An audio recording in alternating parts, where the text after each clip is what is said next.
Hey guys, this is Shukarna.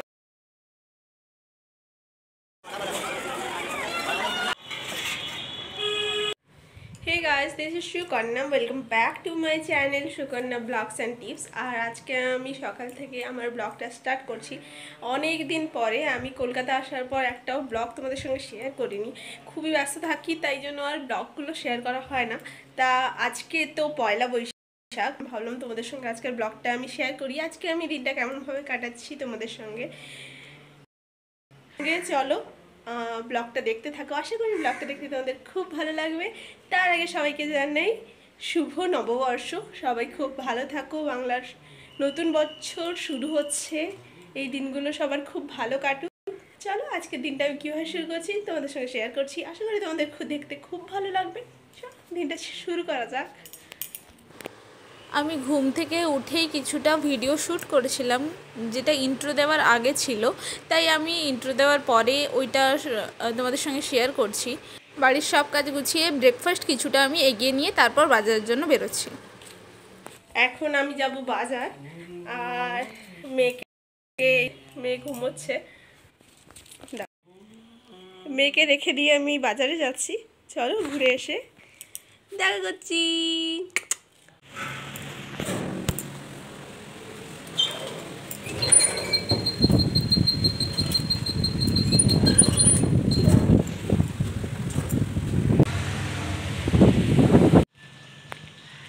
আমি আমাদের flat থেকে বেরিয়ে বাজারের জন্য বেরিয়ে পড়েছি।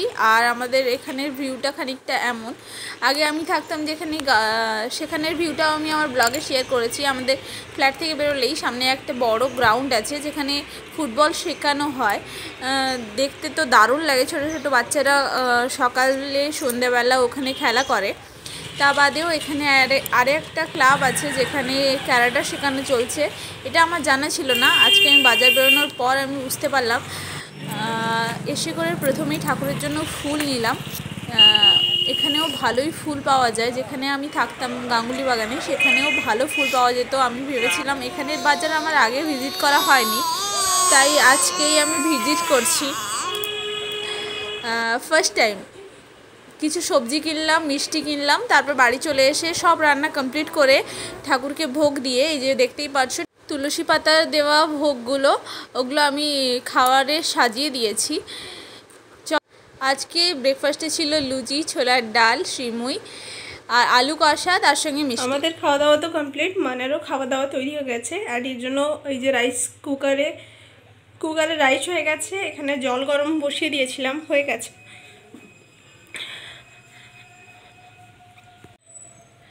খাওয়া দাওয়ার আগে আমি পুজোটা কমপ্লিট করে নিয়েছি।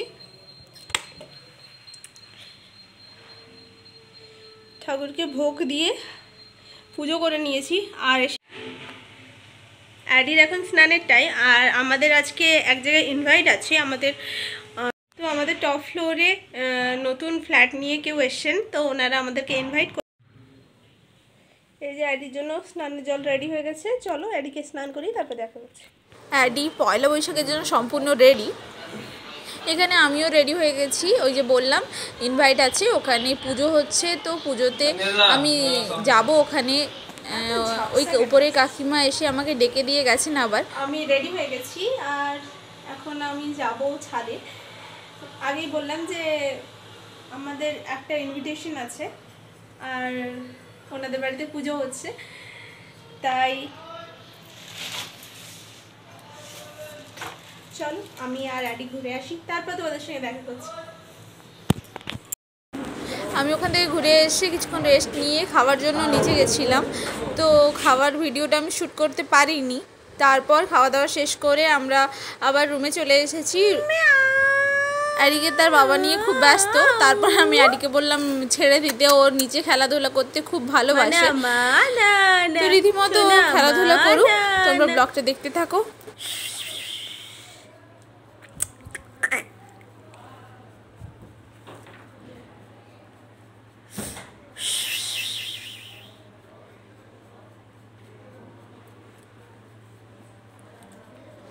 এখনও পর্যন্ত আমাদের আজকের দিনটা তো খুব ভালো গেছে।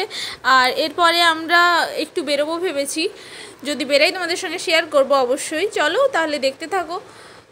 আমরা এখন কিছুক্ষণ রেস্ট নেব, তারপর বেরোনোর কথা ভাবছি। আর কোথায় যাচ্ছি সেটা দেখতে হলে কিন্তু ব্লগটা কমপ্লিট করতে হবে।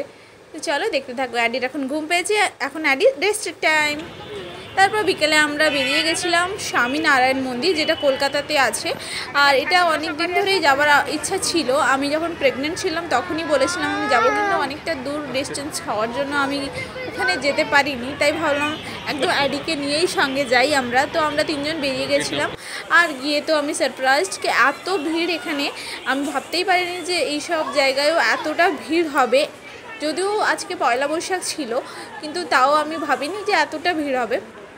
তো দেখে তো খুবই মজা লাগছিল। এটা দিল্লির একটা মন্দির আছে অক্ষরধাম বলে, ওই ধামেরই একটা শাখা হিসেবে বা ওরই আদলে এই মন্দিরটা তৈরি। ওই মন্দিরটাও আমি আগে দেখেছি। ওই মন্দিরটাও অত্যন্ত সুন্দর। ওরই একটা ছোট্ট আকার নিয়ে এখানে তৈরি করা হয়েছে কলকাতার বুকে। তো আমরা যখন ফিরছিলাম তার আগে সন্ধ্যা নেমে গেছিলো। আমরা তো মিনিমাম 4:30টার দিকে বেরিয়েছিলাম, পৌঁছতে প্রায় 45 থেকে 1 ঘন্টা লেগেই যায়। এবার জ্যামের ওপর ডিপেন্ড করছে। সন্ধ্যেবেলার মন্দিরের লুকটা জাস্ট অসাধারণ লাগে। আমি একটা সিম্পল লুকে গেছিলাম, প্রচণ্ড গরম ছিল। আর অ্যাডিকে তো জাস্ট ঘুম থেকে তুলে নিয়েই আমরা বেরিয়ে গেছি, কেননা অ্যাডির সন্ধ্যেবেলার টাইমটা ঘুমানোর টাইম থাকে। তো সিম্পল একটা ড্রেস পরিয়েই অ্যাডিকে নিয়ে বেরিয়ে গেছিলাম। ড্রেস আমি ক্যারি করেছিলাম, বাট গরম থাকার জন্য আমি আর সেই ড্রেসটাকে ওকে পরাইনি। তো অ্যাডিও মোটামুটি খুব এনজয় করেছে ওখানে। অ্যাডির প্রথম বেরোনো হচ্ছে এত ভিড়ে। তো চলো ব্লগটা দেখতে থাকো। এখন 7টা মতো বেজে গেছে, বাড়ি যেতে যেতে 7:30 পৌনে 8টা বেজেই যাবে, আরও বেশি বেজে যাবে। তো আমরা ভাবছি এবার বেরিয়ে যাব। আর রাতে গিয়ে ডিনার কি করছি আর বাড়ি ফিরছি কিভাবে সেটা তোমাদের সঙ্গে শেয়ার করছি। আমরা গাড়ি বুক করে দিয়েছি, এবার আমরা বেরিয়ে যাব এখান থেকে। অ্যাডির জন্য বেরিয়ে আমি কিনলাম একটা খেলনা। আর কি খেলনা সেটা একটু পরেই দেখতে পাবে। অ্যাডি নিয়ে খেলছে। এই যে এই হরিণটা তাকে কিনে দেওয়া হয়েছে, যেটা তার খুবই পছন্দ হয়েছে, যেটা গাড়িতে বসেই নেওয়ার চেষ্টা করছিল। আমি তখন ধোয়া ছিল না বলে দেইনি, বাড়িতে এসে ওটাকে ওয়াশ করে দিয়েছি। রাতের ডিনারে ছিল বিরিয়ানি। এইভাবেই আমাদের পয়লা বৈশাখটা কাটলো খুব দারুণভাবে। তোমাদের কেমন কাটলো কমেন্ট করে জানিও।